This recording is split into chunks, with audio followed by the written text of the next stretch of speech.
Hi friends, నమస్తే. అందరూ ఎలా ఉన్నారు? బాగున్నారా? నేను బాగున్నా. మనం అందరం హెల్తీగా, హ్యాపీగా, ఆరోగ్యంగా ఉండాలని మనస్ఫూర్తిగా కోరుకుంటున్నాను. అయితే ఎందుకు ఇలాగా కూర్చున్నాను ఎండలో అనుకుంటున్నారా? మీకు అర్థమయ్యింది. ఇదిగోండి, ఇది క్యాబేజీ ఉంది కదా, ఇది పొలం నుంచి తీసుకొచ్చిన క్యాబేజీ అనమాట. ఈరోజు ఈ క్యాబేజీ తోటి మనం వడియాలు పెట్టుకుందాం. వడియాలు పెట్టుకునే వీడియో మన ఛానల్లో ఉంది. క్యాబేజీ వడియాల వీడియో మన ఛానల్లో ఉంది. సో చాలా రోజులు అయిపోయింది, 1 year పైన అయిపోయింది. కాబట్టి నేను అందరూ మర్చిపోయి ఉంటారు. కొత్త వాళ్ళు వస్తూ ఉంటారు కదా, వాళ్ళకి ఎలా పెట్టుకోవాలనేది నేను సింపుల్గా ఈజీగా చెప్పేస్తాను. అలా చూసుకుని తెలియని వాళ్ళు వడియాలు పెట్టేసుకుని ఎంజాయ్ చేయండి. క్యాబేజీ ఇంత కొంచెం ఉందనుకోండి, వెంటనే వడియాలు పెట్టేసుకుని తినేసేయచ్చు అనమాట, బాగుంటుంది.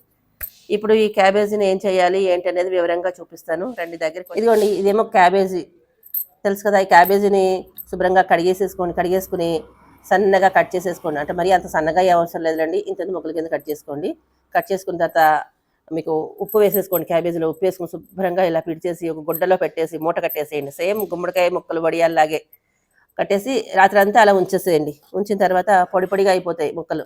ఆ పొడి పొడిగా అయిపోయిన దాంట్లో మనం ఏం చేయాలంటే మినపప్పు నానబెట్టుకోవాలి రాత్రే. మనం దోశలకి మినపప్పు పోసుకుంటాం కదండి, బియ్యం ఏం అక్కర్లేదు, ఉత్త మినపప్పు నానబోసుకుని పొట్టు తీసుకుని చాయ్ పప్పు అయితే అట్లానే శుభ్రంగా కడిగేసేసుకుని మనం గ్రైండర్లో వేసుకోవాలి. గట్టిగా వేసుకోవాలి, గారెల పిండిలాగా గట్టిగా వేసుకుని దీనికి సరిపడా ముద్ద చూసుకుని కలిపేసుకోవాలి. మేము అలా కలిపేసుకుని పెట్టుకున్న పిండి అనమాట. మరీ ఎక్కువ కలిపేయకూడదండి, కొంచెమే పడుతుంది మనకి. ఈ మాత్రం పువ్వు ఉందనుకోండి, దీనికి మనకి ఎంత పడుతుంది అంటున్నారు? ఇంకా కొంచెం పిండి పడుతుంది అనమాట, అంతే. ఎక్కువ పిండి ఏం పట్టదు. ఎక్కువ పిండి వేసేస్తే గట్టిగా అయిపోతాయి, తక్కువ పిండి వేస్తే పొంగదు. అట్లా ఉంటుందన్నమాట. అలా చూసుకుని మీరు ఈ క్యాబేజీ ముక్కల్లో చూసారా, ఇప్పుడు ఇది ఎలా ఉంది, ఉండ అయ్యేటట్టుగా ఇలా చూసుకుని పిండి కలుపుకోవాలి. సో ఇవన్నీ కలిపేసింది అనమాట.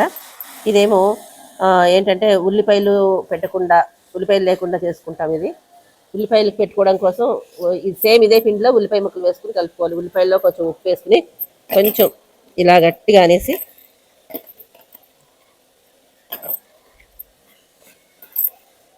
చూసారా ఇలా.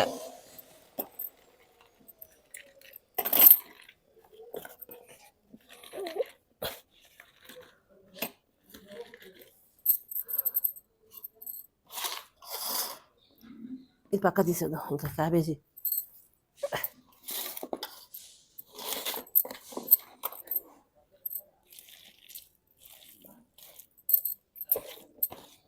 ఇదండి, ఇలా వేసేసుకోవాలన్నమాట. ఉల్లిపాయలతో పెట్టుకునేవైతే కనుక ఇలా కొన్ని ఇవి పెట్టుకుంటే బాగుంటుంది. పిల్లలకి ఏది కావాలంటే అది తినచ్చు. అంటే మనం ఇక పర్వదినాలప్పుడు ఉల్లిపాయలు తినం కదండి, అలాంటప్పుడు ఇది తినచ్చు. అంటే ఎక్కువ రోజులు ఏటికి ఏడాది ఉంటాయని నేను చెప్పను. ఇది తొందరగా తినేసేయాలన్నమాట. ఎక్కువ రోజులు ఉన్నా కూడా బాగుండదు, పుచ్చిపోతాయి. అయితే దీంట్లో కారం సంగతి చెప్పలేదు మీకు నేను, అది కూడా చెప్తాను. ఇదిగోండి, దీంట్లో ఎర్రగా కారం ఉంది చూసారా. ఇదంతా పండుమిరపకాయలు, పొలం నుంచి తెచ్చిన పండుమిరపకాయలు, ఉప్పు, కొంచెం ఇంగువ వేసి మిక్సీ పట్టేసుకుని మనకి కారంకి సరిపడా కారం వేసేసుకుని ఆ తర్వాత మినప్పిండి వేసేసుకుని ఇలా కలుపుకొని పెట్టుకోవాలన్నమాట. అర్థమైందా మీకు? వివరంగా చెప్పానని అనుకుంటున్నాను. లేదంటే కనుక ఒక్కసారి మన వారణాసి వంటిల ఛానల్లోనే వీడియో ఉంటుంది, చూసి పెట్టుకోండి. ఇలా గట్టిగా మాత్రం పెట్టుకోండి, పలచగా అయితే పాకిపోయేటట్టు పెట్టుకుంటే ఇక అంత పెద్దగా బాగుండదు అనమాట. ఇలా కలిపేసుకోవాలి. చూడండి, నీళ్ళ తడి చేసుకుంటూ చక్కగా నీళ్ళ చేసుకుని ఇలా పెట్టేసుకోవాలి. వడియం మొత్తం ఒకసారి కలిపేస్తాను. ఇదంతా కలిపేసి మనం వడియాలు పెట్టేసుకున్నాం.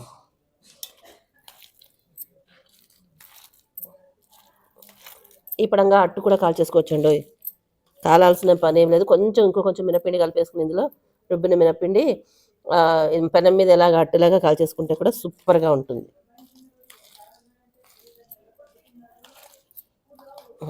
ఇదిగో చూడండి, మినప్పిండి ఇంత గట్టిగా ఉండాలి, చూసారా. అంటే ఇప్పుడు దీంట్లో ఉల్లిపాయలు దాంట్లో కొంచెం తక్కువైంది అనిపించింది నాకు, అందుకని కొంచెం ఇలా కలుపుకోవాలి, ఎక్కువ కలిపేసుకోకూడదు. ఒకసారి ఆ మాత్రం కలిపితే సరిపోతుంది అనమాట. ఇది ఇందులో వేసేద్దాం. ఇంతే, ఇలా కొంచెం చూసుకుని ఇలా కలుపుకోవాలి. కనిపిస్తుందా?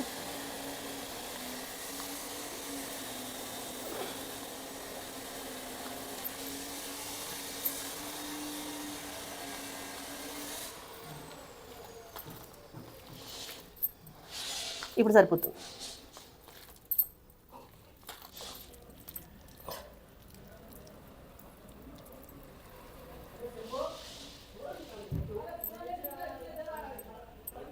చూసారా, మొత్తం వడియాలన్నీ ఇలా పెట్టుకోవచ్చు. ఇప్పుడు ఉల్లిపాయ వడియాలు పెడుతున్నాను ఇవి నేను.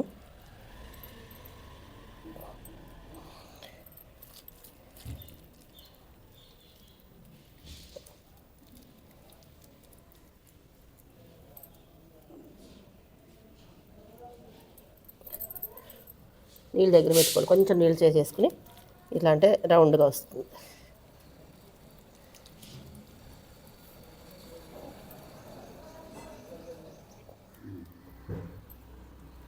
ఇదిగోండి, ఇంకా కంప్లీట్ చేసేసాం. ఉల్లిపాయ వడియాలు పెట్టుకోవడం అయితే కంప్లీట్ అయిపోయింది. ఇక మామూలు వడియాలు పెట్టేసుకుందాం. ఇంకా ఇదంతా ఒక దాంట్లో పెట్టేద్దాం.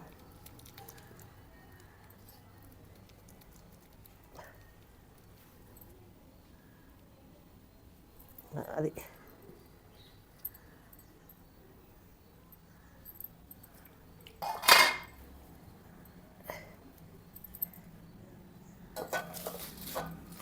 దీంట్లో కొంచెం పిండి వేసాను అనమాట, మినప్పిండి కొంచెం. చూడండి, ఉల్లిపాయ దీంట్లో కూడా వేసాం కదా, తక్కువైందని చెప్పి మినప్పిండి అలా చూసుకుని కలుపుకుంటూ ఉండాలి. మీకు అర్థమైందని అనుకుంటున్నాను.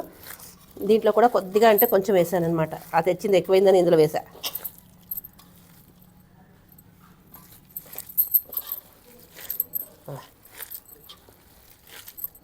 ఇలా ఒకసారి కలిపేసుకుని ఇది కూడా పెట్టేసుకుందాం మొత్తం అన్నీ.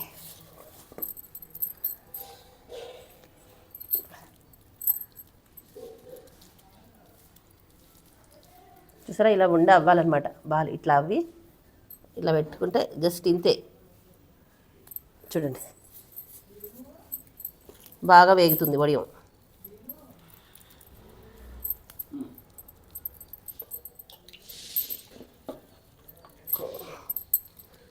ఇదిగోండి, ఇంకా ఆఖరికి అయిపోవచ్చింది. మన వడియాలు పెట్టడం కూడా కంప్లీట్ అయిపోతుంది. ఉల్లిపాయ వడియాలు, ఉల్లిపాయ లేకుండా చేసిన క్యాబేజీ వడియాలు అనమాట.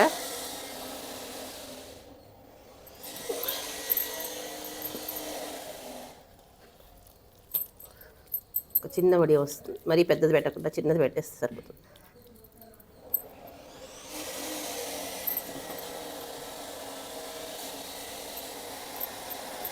చెయ్యి మండుతుందండో, బాగా మండుతుంది. పెట్టేటప్పుడు ఏముండదు కానీ పెట్టిన తర్వాత తెలుస్తుంది.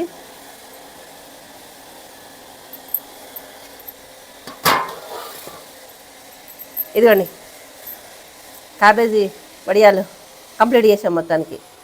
ఇలా కొద్ది కొద్దిగా పెట్టేసుకుంటే ఎప్పుడు కావాలంటే అప్పుడు పెట్టుకోవచ్చండి. ఎండ ఉన్నప్పుడు ఎప్పుడైనా పెట్టుకోవచ్చు. చక్కగాను మనం ఎండిన తర్వాత వేయించుకోవడమే, ఇంతే.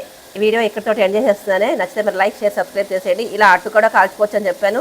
ఇవి బాగా ఎండిన తర్వాత చక్కగా మీరు బాగా ఎండిన తర్వాత మాత్రం డబ్బాలో పెట్టుకోండి. ఎండడానికి ఒక 3-4 డేస్ పడుతుంది, ఎందుకంటే పచ్చి ఉంటుంది ఇంట్లోని. మినపిండి అది కదండి, క్యాబేజీ కూడా ఎండాలి కదా, పడుతుంది అట్లాగా. ఈ రోజు ఎండిన తర్వాత మర్నాడు నుంచి మనం పచ్చిగా వేయించేసుకుంటే ఇవన్నీ ఒక రోజు 2 రోజులు కంప్లీట్ అయిపోతాయి. ఇష్టపడిన వాళ్ళు పకోడీలా ఉంటాయి, తినేస్తే బాగానే ఉంటాయి. ఇదండి విషయం. మరి ఉంటాను. నచ్చిందా? నచ్చితే లైక్, షేర్, సబ్స్క్రైబ్ చేసేయండి.